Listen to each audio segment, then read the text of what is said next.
brought to you by Palvi Agrico. आता शेतीसाठी जे काही लागणार ते घरपोच मिळणार, तेही मोबाईलच्या एका क्लिकवर. गेल्या 5 वर्षात राज्यात बऱ्यापैकी सरकारं बदलली, वेगवेगळे कारभारी बदलले. त्यानंतर आत्ता ज्या काही निवडणुका झाल्या इथं पण तुम्हाला वेगवेगळ्या युत्या आणि नवीन काहीतरी पॉलिटिकल इक्वेशन्स वगैरे अशा सगळ्या गोष्टी दिसल्या असतील. पण एक गोष्ट ना कॉन्स्टंट आहे, ते म्हणजे शेतकऱ्यांच्या आत्महत्या. हा जो आकडा आत्ता या अधिवेशनात समोर आला ना, त्यामध्ये कळलं की राज्यात आजच्या घडीला सुद्धा दररोज 9 शेतकरी आत्महत्या करत आहेत. आणि व्हिडिओच्या सुरुवातीलाच हा रेफरन्स देण्याचं कारण हे आहे की ज्यावेळी आता आंतरराष्ट्रीय पातळीवरती एक युद्धाला तोंड फुटलेलं आहे, ज्यावेळी एकीकडे इराण विरुद्ध बाकी सगळे आखाती देश, अगदी सौदी, इराक, कतार वगैरे ही सगळी दुबईपासूनची सगळी मंडळी ते वरपर्यंत इस्रायल आणि अमेरिकेपर्यंत अशी सगळं जे काय आता युद्धजन्य परिस्थिती तयार झाली आहे, याचा तुम्हाला जर वाटत असेल की फक्त पेट्रोल महाग होईल याचा एवढाच इफेक्ट असेल, तर त्याचं उत्तर नाही असं आहे. कारण असं आहे की सुरुवातीला जो शेतकऱ्यांचा रेफरन्स मी दिला, त्या आपल्या ॲग्रिकल्चर प्रोड्युसरपासून ते महाराष्ट्रातल्या वेगवेगळ्या फळांचे मार्केट असेल, भाजीपाल्याचं मार्केट असेल, इथपर्यंतपासून ते कांद्यापर्यंत सगळ्या गोष्टींवरती मोठ्या प्रमाणात फरक पडणार आहे. आणि जसं मी म्हटलं की शेतीचा जो उत्पादक आहे, प्रोड्युसर शेतकरी, त्याच्यापासून ते एक्सपोर्ट करणाऱ्यापर्यंत, अगदी तरकारी मार्केटमध्ये विकणाऱ्यापर्यंत सगळ्यांवरती याचा अफेक्ट होणार आहे. आणि ॲट द एंड हे सगळी गोष्ट तुमच्या आमच्या खिशापर्यंत पोहोचणार आहे. या सगळ्यावरती एकदा थोडं आपण सविस्तर बोलू की एक्झॅक्टली महाराष्ट्राच्या शेतीचं जे काही आत्ताची परिस्थिती आहे आणि त्याच्याशी निगडीत अर्थकारण याच्यावरती किती एक आपल्याला असं दिसतं की एक इन्स्टंट या सगळ्यावरती परिणाम होईल, याच्याच सगळ्यावरती बोलायचं. नमस्कार, अनिल जाधव आहेत माझ्यासोबत. खूप खूप स्वागत. तुम्ही त्यांना वेगवेगळ्या ॲग्रीच्या पॉडकास्टमध्ये वगैरे कायम बघितलं असेल किंवा ते लिहितात सुद्धा ॲग्रोवनला, त्यामुळे तुम्ही तेही वाचलं असेल त्यांचं. मला ना सगळ्यात पहिले समजून सांगा, जसं 27-28 तारखेला दिसलं की आता हल्ले होत आहेत, सुरू झालं आहे वॉर, याचा इन्स्टंट इफेक्ट आपल्या महाराष्ट्रातल्या ह्या सगळ्या ॲग्रीच्या मार्केटवरती कसा झाला आहे? जेव्हा हे युद्ध चालू झालं तर त्याचा आपल्याला 2 प्रकारे आपल्याला त्याच्या परिणामाची चर्चा करता येईल. जसं तुम्ही विचारलं की इन्स्टंट म्हणजे लगेच काय परिणाम होतो आहे, आणि दुसरं म्हणजे दीर्घकालीन काय परिणाम होऊ शकतात. तर लगेच परिणाम असा होतो आहे की आपल्या महाराष्ट्रातून जो काही शेतीमालाची निर्यात होते, ती निर्यात अचानक ठप्प झालेली आहे. मग ही ठप्प झाली तर नेमकं काय झालं, तर आपल्या महाराष्ट्रातून किंवा आपल्या देशातल्या विविध बंदरातून जो शेतीमाल दुबईकडे निघाला होता, मग आता दुबईचा आणि इराणचा काय संबंध आहे, तर या युद्धामध्ये आता दुबईचं जे काही बंदर आहे ते देखील बंद झालेलं आपल्याला दिसून येत आहे. दुबईचं बंदर यासाठी महत्त्वाचं आहे की ते एक ट्रान्झिशन पॉईंट आहे. ट्रान्झिशन पॉईंट म्हणजे काय, एकदा त्या बंदरामध्ये शेतीमाल निर्यातीसाठी आपल्या तिथं पोहोचल्यानंतर तिथून जगातले जे वेगवेगळे जलमार्ग आहेत त्या मार्गाने शेतीमालाची निर्यात होत असते. म्हणजे आपल्या इथून जो माल गेला तो विविध देशासाठी कदाचित एका जहाजमध्ये जाऊ शकतो. तिथे गेल्यानंतर तो ज्या देशाला जाणार आहे त्या देशामधल्या जहाजामध्ये तो लोड केला जातो. आता हे बंदर शनिवारपासून बंद झालेलं आहे. बरं, याची सूचना आधी शनिवारपासून बंद आहे. निर्यातदारांनी सांगितलं की शनिवारी सायंकाळी अचानक ते बंद झालं. मग आता याचा इम्पॅक्ट काय झाला की त्यावेळेस गुरुवारपासून जी आपली जहाजं, जे आपल्या बंदरांवरून जहाजं दुबईच्या त्या बंदराकडे जात होती, ती जहाजं रस्त्यातच अडकली, म्हणजे मध्येच अडकले. अशी जवळपास 500 कंटेनर असल्याचं निर्यातदारांनी सांगितलं. बरं. आणि जी कंटेनर आपल्या बंदरावर उभी आहे मुंबईच्या, तर ती जवळपास 150 कंटेनर आहेत. आणि लोडिंगच्या स्थितीमध्ये असलेले म्हणजे बंदरावर जो माल पोहोचला, शेतीमाल पोहोचला, असे जवळपास 200 ते 250 कंटेनर आहेत. 1000च्या जवळपास गेलेला आहे. हा फक्त महाराष्ट्रातला बोलतोय. आणि एकूण निर्यातदार जे देशातले सांगतात ते जवळपास त्यांचं म्हणणं आहे की 2 ते 2,500 कंटेनर सध्या बंधनावरती किंवा मग त्या लोडिंगच्या प्रोसेसमध्ये आहेत, किंवा लोड झालेले आहेत, किंवा ते दुबईच्या दिशेने निघालेले होते पण आता थांबलेले आहेत मध्ये. असा हा इमिडिएट म्हणजे आपण जे म्हणतो की लगेच तत्काळ स्वरूपानं झालेला परिणाम आहे. मग आता याचं पुढं काय होणार, तर निर्यातदारांना सुद्धा असं स्पष्टपणे काही आता कन्वे होत नाही आहे की नेमकी ही परिस्थिती कधी निवळेल, कधी परिस्थिती पूर्वपदावर येईल, कधी जे काही दुबईचं बंदर आहे जबेल अली ते पुन्हा कधी सुरू होईल, हे काहीच माहीत नाही आहे. त्यामुळे ही जी काही मध्ये बंदरं थांबलेली आहे तर त्याचा इम्पॅक्ट आता असा होणार आहे, जर हा भाजीपाला अतिनाशवंत असेल तर तो खराब होणार आहे. त्याच्यामध्ये आपलं द्राक्षासारखे पीक आहे, सेल्फ लाईफ कमी आहे. मग आता हा माल तर खराब होणार आहे, हा एक नुकसान आहे, निर्यातदारांना आहे किंवा शेतकऱ्यांना आहे. परंतु ती जहाजं काही तिथे लगेच समुद्रात टाकणार नाहीत. ते निर्यातदारांचं म्हणणं आहे की हा माल की जो आता समुद्रामध्ये लोड झालेला कंटेनरमध्ये जहाजं थांबलेले आहेत, तो पुन्हा आपल्या बंदराकडे येऊ शकतो, जहाजं घेऊन येऊ शकतात. आणि त्याचा खर्च 5 ते 7 लाख रुपये असेल एका कंटेनरचा. हो. आता हे एक इम्पॅक्ट झाला. दुसरं म्हणजे आपल्या बंदरावर आता जो कंटेनरमध्ये माल भरून ठेवलेला आहे तो आता त्यांना परत घ्यावा लागेल. त्याच्यानंतर जो आता बंदरावर पोहोचलेला आहे परंतु कंटेनरमध्ये लोड झाला नाही तो देखील आता पुन्हा परत आणावा लागणार आहे. तर अशा इमिडिएट पातळीवर हा वेगवेगळ्या पद्धतीनं लगेच परिणाम आपल्याला जाणून येतो. आता याचा थेट आर्थिक फटका निर्यातदारांनाही बसणार आहे आणि शेतकऱ्यांनाही बसणार आहे. एक इन्स्टंट यातलं असं आहे की साधारण एक 8-9 देश आपण समजा आखाती काढले वरपासून, म्हणजे आत्ता जे वॉरमध्ये इन्व्हॉल्व आहेत त्यांचं आपण असं धरू की इस्रायलपासून अगदी खाली खाली खाली एक एक एक एक देश गेलं, सौदी मग आणखी खाली, मग खाली कतार, दुबई, मग आणखी खाली थोडं बहरीन वगैरे असं जर येत गेलो तर साधारण आपल्याकडून महाराष्ट्रातून नक्की कोणकोणत्या गोष्टी आपण त्यांना देतो, म्हणजे केळी डाळिंबपासून कोणकोणत्या गोष्टी आहेत की ज्याचं आपल्याकडे एक्सपोर्ट होतं आणि मग त्याच्यावरती इथे मोठी इकॉनॉमी आपली सगळी हे आहे, आणि मग ते कसं अफेक्ट झालं आता? आता या देशांचा जर आपण विचार केला तर प्रामुख्यानं हे देश आपले बासमती तांदळाचे मोठे ग्राहक आहेत. आपल्या देशातून जवळपास म्हणजे मागच्या वर्षी आपण 60 लाख टन 60 लाख टन्स एवढं बासमती तांदळाची निर्यात केली होती. त्यापैकी जवळजवळ 50% जास्त या 4-5 देशांना निर्यात झाली होती. त्याच्यामध्ये इराण आहे, इराक आहे, कुवेत आहे, सौदी अरेबिया आहे, या देशांना झाली होती. आता हे मार्केट इमिडिएट ठप्प होत आहे. म्हणजे 6,000 कोटींची जे आपलं मार्केट आहे बासमती तांदळाचं ते सध्या थांबलेलं आहे. म्हणजे बासमती तांदळावर मोठा इम्पॅक्ट होताना दिसतोय. आणि हा महाराष्ट्रात पिकवलेला बासमती नाही, वेगवेगळ्या राज्यांमध्ये ओव्हरऑल. आता दुसरं म्हणजे महाराष्ट्रात जर आपण विचार केला तर आपल्या इथून भाजीपाला मोठ्या प्रमाणात होतो. त्याच्यामध्ये काकडी असेल, हिरवी मिरची असेल किंवा आणखीन वेगवेगळ्या प्रकारचा असेल तो भाजीपाला. त्यानंतर फळं देखील आहेत, त्याच्यामध्ये द्राक्ष आहे, डाळिंब आहे, आता केळीचा मोठ्या प्रमाणात समावेश आहे. सगळ्यात महत्त्वाचं म्हणजे आता सध्या रमजानचा महिना चालू आहे. या कालावधीमध्ये एकतर मसाले आणि दुसरं म्हणजे फळं यांना मोठी मागणी असते. सगळी प्रकारची फळं असतील. तर ही सगळी फळं सध्या ह्या कंटेनरमध्ये लोड झालेली आहे. आता निर्यातदारांनी एक गोष्ट आणखीन इथं महत्त्वाची सांगितलेली आहे की तू जे देशांची नावं सांगितली आहे त्या देशांना आपण वर्षभरात जेवढा एक्सपोर्ट करतो शेतीमालाचा तेवढा एक्सपोर्ट फक्त त्यापैकी 30% एक्सपोर्ट फक्त रमजानच्या महिन्यात होत असतो. आणि आता ही सगळी निर्यात इथून पुढं आता त्याच्यावर अफेक्ट होणार आहे. आपण हळदीपासून आपल्या राज्यातून हळदीचं एक महत्त्वाचं पीक आहे त्याची देखील मोठ्या प्रमाणात निर्यात होत असते. द्राक्षे आहे, डाळिंब आहे, केळी आहे, अशी वेगवेगळ्या प्रकारची फळपिकं देखील आहे. त्याच्यामध्ये पपईचा देखील समावेश आहे, काकडी आहे. म्हणजे रमजानमध्ये ज्या ज्या फळांना किंवा भाजीपाल्याला मागणी असते त्यातली बहुतांशी फळं आणि भाजीपाला महाराष्ट्रातून एक्सपोर्ट होत असतो. म्हणजे भाजीपाल्याचं शेल्फ लाईफ कमी आहे. ज्याने तो पिकवला असेल त्याला त्याचे कदाचित पैसे मिळाले असतील, पण मुद्दा असा आहे आता ज्याचा काढणीला आला आहे किंवा ज्याला तो द्यायचा आहे त्याला त्याचं मार्केट आता पूर्ण संपलं, किंवा ज्याने तो प्रोक्यूर केलेला आहे आणि जो बाहेर विकायला घेऊन चालला होता तो पण माणूस आता संपला. फळांचा एक मुद्दा राहतो, आपल्याकडचं डाळिंब, केळी याचं पॅकिंग किंवा द्राक्षांचं पॅकिंग, या गोष्टी साधारण आता अशा किती दिसतं, याचं किती म्हणजे याचं मोठं मार्केट आहे आणि त्यातलं किती मार्केट आता ह्याच्या घडलं अफेक्ट झालं आहे? आता ही जे काही फळं आहेत तर मुख्यतः आपले शेतकरी नियोजन करताना रमजानचा हा महिना की ह्या महिन्यामध्ये मागणी जास्त असते त्यामुळंच त्याचं नियोजन करूनच शेतकरी एकतर तो बहार धरत असतात किंवा त्या बाकीच्या फळांचं प्रोडक्शन केलं जातं. म्हणजे टार्गेट हे हंगाम असतो. त्यामुळे याचा जो इम्पॅक्ट आहे हा फार मोठ्या प्रमाणात आहे. आता तू जे सांगितलं की कदाचित शेतकऱ्यांना त्याचे पैसे मिळाले असतील, निर्यातदाराचं नुकसान होणार आहे, पण आता ही बाजारपेठ थांबते, ठप्प होते, याचा इम्पॅक्ट, याचा परिणाम आता आपल्या शेतकऱ्यांच्या थेट मालावरती देखील होऊ शकतो. जसं की आता निर्यातीला पुढं मागणीच नाही आहे. उदाहरणार्थ आपण आता कांद्याचं घेतलं, कांद्याचे बाजारभाव आधीच कमी होते, पडलेले होते. 9-10 रुपये शेतकऱ्यांना भाव मिळायचे. निर्यातीचा भाव 15 रुपयाच्या आसपास तो रेट होतो. मार्केट बंद करून टाकले, बंद केलं, शेतकरी आंदोलन करतायत. आता थोडीफार निर्यात काही या देशांना चालू होती तर ती आता बंद पडलेली आहे, थांबलेली आहे. त्यामुळं आता जो निर्यात होतोय तो लेट खरीपाचा होतोय. रब्बीचा कांदा अजून तेवढ्या प्रमाणात होत, हा लाल कांदा. तर निर्यातदारांचं असं म्हणणं आहे की आता निर्यातीचा तसा पहिला तो व्हॉल्यूम कमी आहे, परंतु थोडाफार जो काही आधार होता तर तो आधार आता गेल्याचं दिसतंय आणि त्याचा थेट परिणाम आपल्या कांद्याच्या बाजारावर, तसंच आपल्याला द्राक्षाचं होऊ शकतं. द्राक्षाच्या देखील दरावर त्याचा परिणाम येणार आहे, कारण निर्यातीचं मार्केट हॅम्पर होतं आहे. फक्त या देशांचं नाही आहे. जसं मी सुरुवातीला सांगितलं की दुबईचं मार्केट हे ट्रान्झिशन पॉईंट आहे. आता दुबईचं ते बंदरच बंद असल्यामुळं निर्यातीवर थेट परिणाम होतोय, वाहतुकीचा खर्च वाढतो लोकांचा.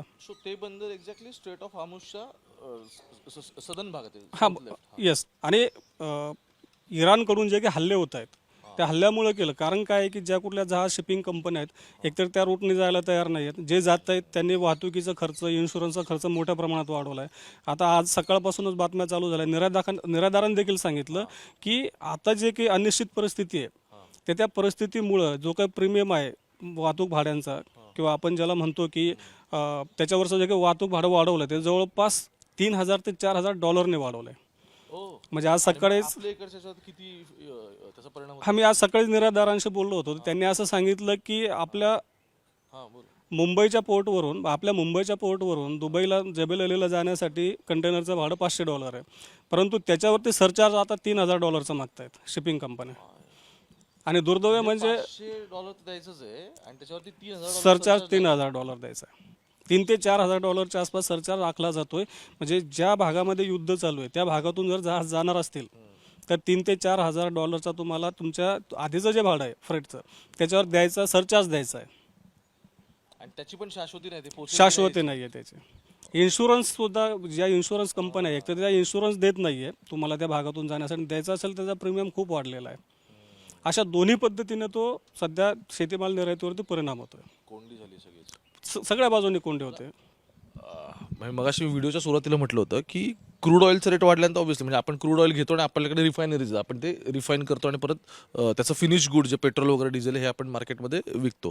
आता मुद्दा असा आहे, पेट्रोल डिझेलचे रेट वाढले म्हटल्यानंतर ऑब्व्हियसली ट्रान्सपोर्ट वाढलं, ट्रान्सपोर्टचे रेट वाढले म्हटल्यानंतर परत त्या गुडवरतीच त्याचा परिणाम झाला आहे. ही सायकल कशी कंप्लीट करायची? हा मुद्दा अगदी बरोबर आहे. म्हणजे आपण जर या युद्धाचा परिणाम बघितला तर केवळ हे आखाती देश किंवा मग आपण म्हणतो की दक्षिण आशियाई देश की ह्या देशांपुरता हा इम्पॅक्ट म्हणजे तेवढा पुरता मर्यादित नाही आहे. आता आपण जर बघितलं तर क्रूड ऑइलचे भाव हे 28 फेब्रुवारीपासून आत्तापर्यंत जर आपण बघितलं चढ उतार ते सगळं सोडून तर 10 ते 12% वाढलेले आहेत. आता आपल्या इंडियन तेलावरती याचा इम्पॅक्ट दिसत नाही कारण गव्हर्नमेंटने अजून ते वाढवले नाही. आंतरराष्ट्रीय पातळीवर तो दिसून येतो आहे. म्हणजे आपण जर आपण जर इकडे युरोप आणि या मार्केटला जरी जहाजातून माल पाठवायचा म्हटला तर त्याचा आता वाहतुकीचा खर्च वाढतो आहे. त्या सगळ्या म्हणजे आंतरराष्ट्रीय पातळीवर याचा इम्पॅक्ट इमिडिएट दिसून येतो. मग आपल्या डोमेस्टिक मार्केटवर दिसणार आहे का? तर 100% दिसणार आहे. कारण वाहतुकीचं भाडं वाढल्यानंतर ते महागाई साहजिकच वाढणार आहे. आता सगळ्यात महत्त्वाचं आपल्या शेतकऱ्यांसाठी हे आहे की आता खरीपाचा हंगाम येणार आहे, त्यासाठी आपल्याला खतं लागत आहेत. म्हणजे अन्न सुरक्षेचा प्रश्न कसा उद्भवू शकतो तो त्याचं रिलेशन आता याच्यामध्ये सुद्धा दिसून येतं आहे की आपल्याला जी खरीपासाठी खतं लागतात शेतकऱ्यांना मे जूनपासून, तर त्याची तजवीज हे डिसेंबरपासून चालू होते. बरं, म्हणजे रबीच्या वेळेस त्याची तजवीज सुरू होते. हां, डिसेंबरमध्ये मीटिंग्स होतात. आंतरराष्ट्रीय पातळीवरती एक अशा प्रकारचं समिट होतं. त्याच्यामध्ये वेगवेगळ्या देशातले पुरवठादार, खरेदीदार तिथं सहभागी होतात.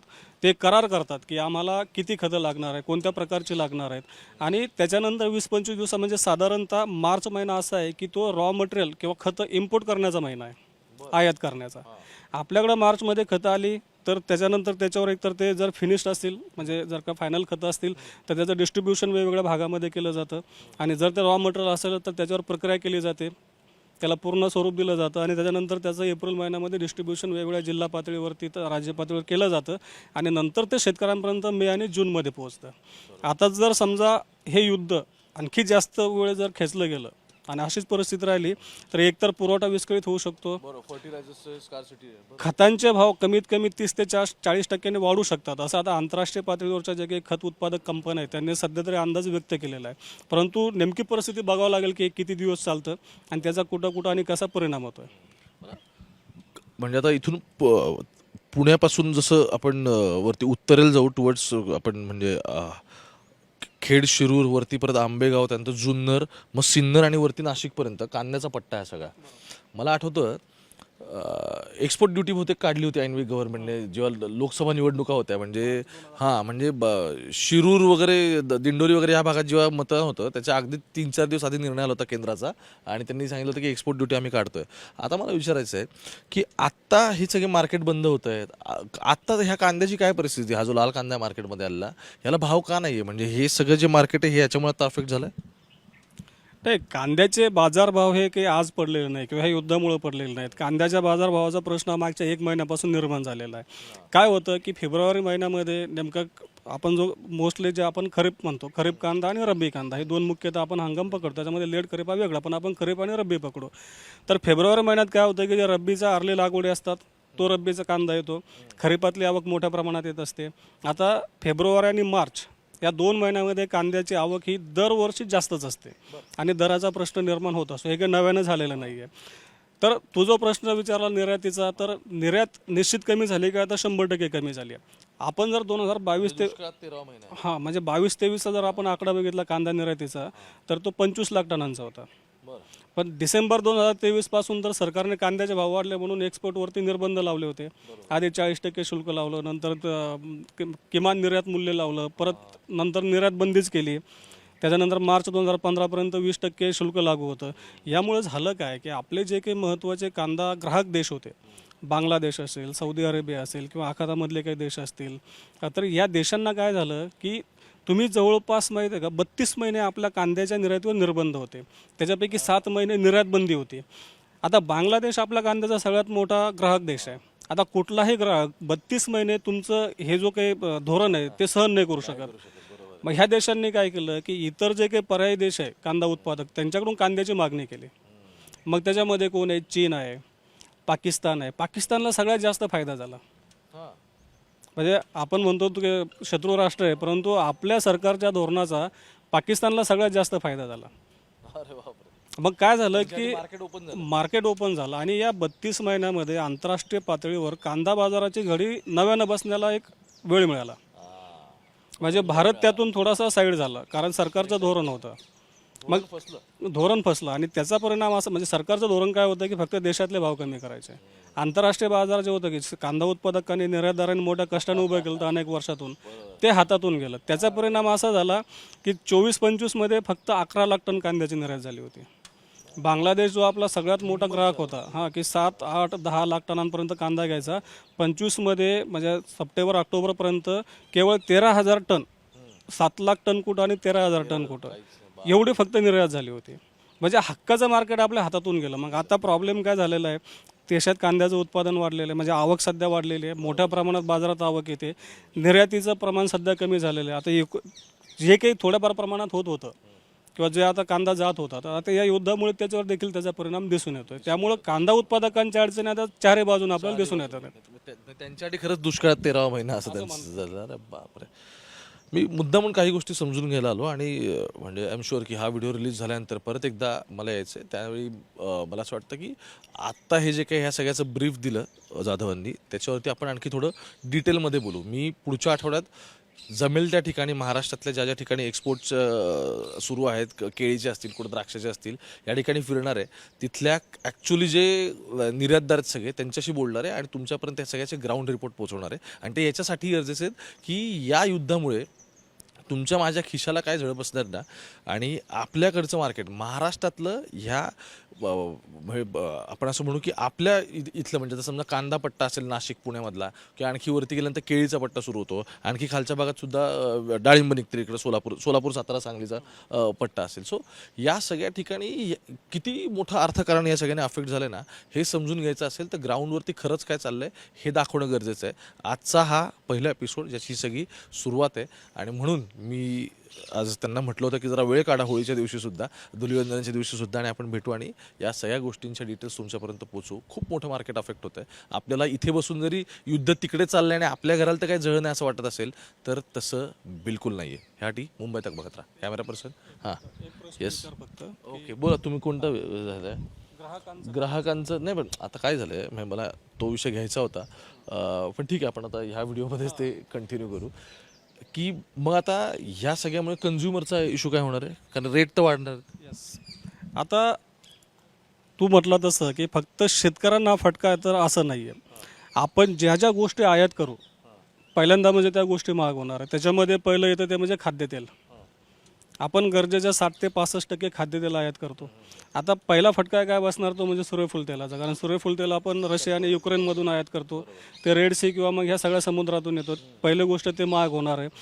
आता फ्रेटचे चार्जेस म्हणजे जे की वाहतुकीचं भाडं आहे, आता पेट्रोलचे भाव वाढल्यामुळे ते वाहतुकीचे भाडं देखील वाढतील. त्यामुळं इतर देशातून अर्जेंटिना असेल, ब्राझील असेल किंवा इंडोनेशिया, मलेशिया, पाम तेल, सोयाबीन तेल, वेगवेगळ्या प्रकारची जी तेलं आपण आयात करतो त्या तेलाचे भाव वाढणार आहेत. म्हणजे पहिल्यांदा आपल्या किचनला फटका तोच बसणार आहे की तुमच्या खाद्यतेलाचे भाव वाढणार आहेत. दुसरं म्हणजे काय, सरकारने काय केलं की मागच्या 3-4 वर्षामध्ये ज्या पल्सेस आपण म्हणतो कडधान्य डाळी, त्या डाळीचं इम्पोर्ट मोठ्या प्रमाणात केलं आहे. त्यामुळं शेतकऱ्यांना भाव मिळत नसल्यामुळं शेतकऱ्यांनी त्याची लागवड कमी केलेली आहे. मग काय झालं की मागच्या 2-3 वर्षामध्ये जसं इम्पोर्ट वाढत गेला, भाव कमी होत गेले शेतकऱ्यांसाठी, शेतकऱ्यांनी लागवड कमी केली, उत्पादन कमी झालं. आता यावर्षी आपल्याला जवळपास म्हणजे 60 ते 65 लाख टन एवढे कडधान्य आयात करावे लागतील असा अंदाज आहे की तेवढे होतील म्हणून. पण आता हे सगळे घडामोडींमुळं डाळींचे सुद्धा भाव देशामध्ये जे की आयात डाळ आहे त्याचे भाव देखील वाढू शकतात. आता याचा फायदा शेतकऱ्यांना मिळेल की नाही हे सरकारच्या धोरणावर अवलंबून आहे. म्हणजे आपण असा 1 to 1 संबंध नाही लावू शकत. ते आयातीचे भाव वाढले म्हणजे सरकार इथं भाव वाढवू देईल, कारण सरकारचा पहिला अजेंडा म्हणजे महागाई असतो. महागाई थोडीफार वाढले की लगेच निर्यात बंदी करा, स्टॉक लिमिट लावा, याने ते भाव पाडत असतात. परंतु शेतकऱ्यांपेक्षा देखील आता ग्राहकांना याचा फटका 2 पद्धतीने जास्त बसू शकतो. चला बरं आला, हा एक मुद्दा यातला आत्ता कव्हर झाला की फक्त प्रोड्युसर किंवा एक्सपोर्टर यांच्यापेक्षा कन्झ्युमर म्हणून नक्की जो मुद्दा होता तो अगदी शेवटाला त्यांनी घेतला. पण मी जसं सांगत होतो की या सगळ्या गोष्टी डिटेलमध्ये आणि ग्राउंडवरून आपल्याला बघायच्या आहेत की तिथे खरंच काय चाललं आहे, आणि त्या सगळ्याचे रिपोर्ट्स तुमच्यापर्यंत मी आणणार आहे. मुंबई तक बघत राहा. कॅमेरा पर्सन गोपाळ सोबत मी ओमकार थेट, पुण्यावरून.